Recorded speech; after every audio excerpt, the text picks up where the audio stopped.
Imagina só a seguinte cena: uma fábrica gigantesca, daquelas bem barulhentas, lotada de blocos maciços e caríssimos de granito. O desafio diário dessa galera é transformar essa rocha super pesada e imponente em peças delicadas e com medidas exatas para o mercado. E olha, cada milímetro importa, viu? O que de fora parece ser só força bruta e maquinário pesado, na verdade esconde um dos desafios matemáticos mais fascinantes e complexos da indústria moderna.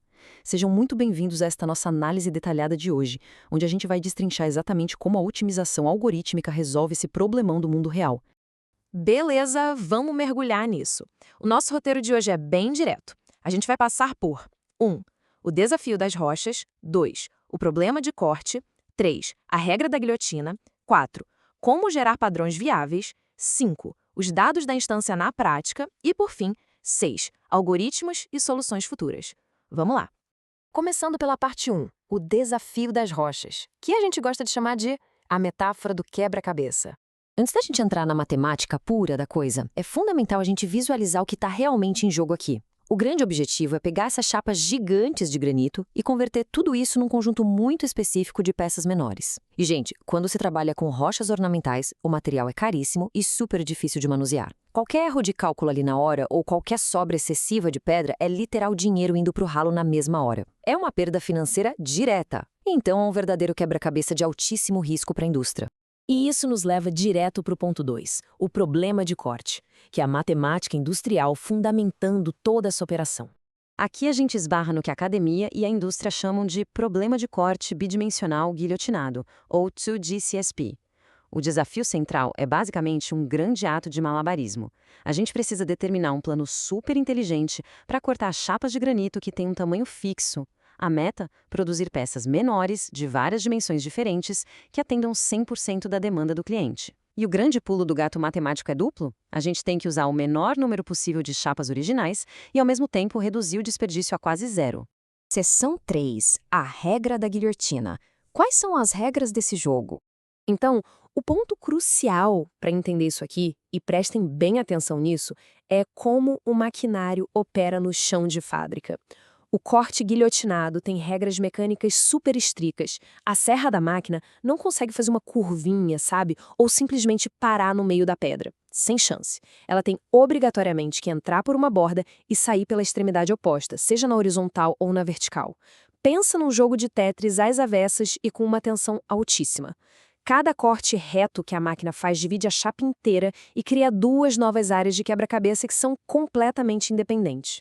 Se você planejar esse corte inicial de um jeito ruim, partes inteiras e super úteis da pedra vão ficar inutilizáveis para o resto das peças que a fábrica precisa. É um caminho sem volta.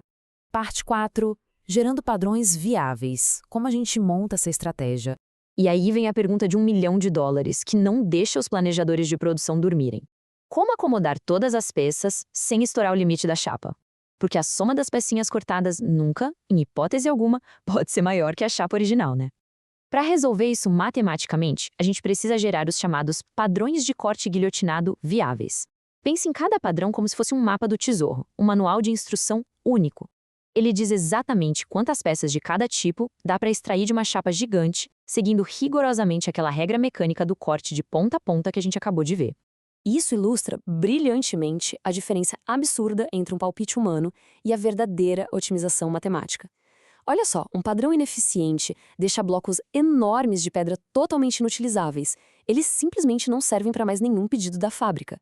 Já num padrão otimizado, o encaixe é perfeito, é arte pura.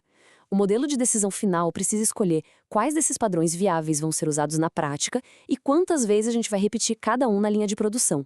É só combinando e gerando previamente esses padrões que a fábrica garante a entrega do pedido inteiro sem estourar a quantidade de granito do estoque. Seção 5. Os dados da instância. Vamos trazer tudo isso para o mundo real agora. O que é super interessante aqui, puxando de um estudo de caso real de 2018 do pesquisador R.L. Pessoa, é a fronteira física da coisa. Toda chapa de granito crua que chega tem exatamente 2,80 metros de largura por 1,80 metros de altura. Fixo, não muda. Qualquer loucura que o cliente pedir tem que caber aí dentro. Dá uma olhada nessa tabela, que é basicamente uma folha de pedidos real. A gente tem uma demanda gigantesca de 88 peças padronizadas e compridas. Mas, no mesmo pedido, o cara quer duas pecinhas minúsculas super estreitas. Imagina o pesadelo. O algoritmo olha para essa confusão toda de tamanhos e testa dezenas, centenas de padrões viáveis dentro daquele retângulo de 2,80 por 1,80. Tudo isso para achar a combinação mágica que resolve a tabela inteira, gastando o mínimo possível de chapas. Finalmente, chegamos à parte 6, algoritmos e soluções futuras. O nosso kit de ferramentas. Bom, tentar resolver um problema com esse nível de complexidade espacial na base do lápis de papel, esquece, é impossível. A gente precisa de poder computacional pesado. A indústria usa métodos como a geração de colunas e meta-heurísticas super avançadas, tipo o GRASP e o VNS. Traduzindo, são atalhos matemáticos muito espertos para achar soluções ótimas rápido. Sem contar os algoritmos genéticos, que literalmente simulam a evolução natural para ir refinando as combinações de corte. São essas ferramentas que vasculham milhares de opções em frações de segundo para entregar aquele padrão perfeito que a gente comentou lá atrás. E vamos além, porque a pesquisa mostra que dá para escalar isso absurdamente. A gente pode pegar esse modelo e adicionar coisas como a minimização explícita de perda física ou misturar chapas de tamanhos diferentes no mesmo estoque. Dá até para criar um problema multiperíodo, o que significa que o algoritmo passa a ditar não só o corte de hoje, mas o planejamento de toda a linha de produção por semanas ou meses a fio. É um impacto sistêmico na fábrica. Para fechar a nossa análise de hoje, eu queria deixar essa frase com vocês. O problema de corte bidimensional guilhotinado parece um bicho de 7 cabeças técnico, mas ele não é só um exercício frio de matemática de jeito nenhum. A gente vive num mundo onde extrair recursos custa muito caro e eles são super limitados. Então, aplicar isso para granito, para placas de vidro ou lotes de madeira significa literalmente parar o desperdício em massa no planeta. É reduzir impacto ambiental e custo de energia em escala global. A pergunta que fica é: com a computação avançando do jeito que está, quais outras cadeias de produção gigantes pelo mundo ainda estão operando no escuro, só esperando esse nível de otimização matemática chegar? Fica aí a reflexão para a gente pensar. Até a próxima!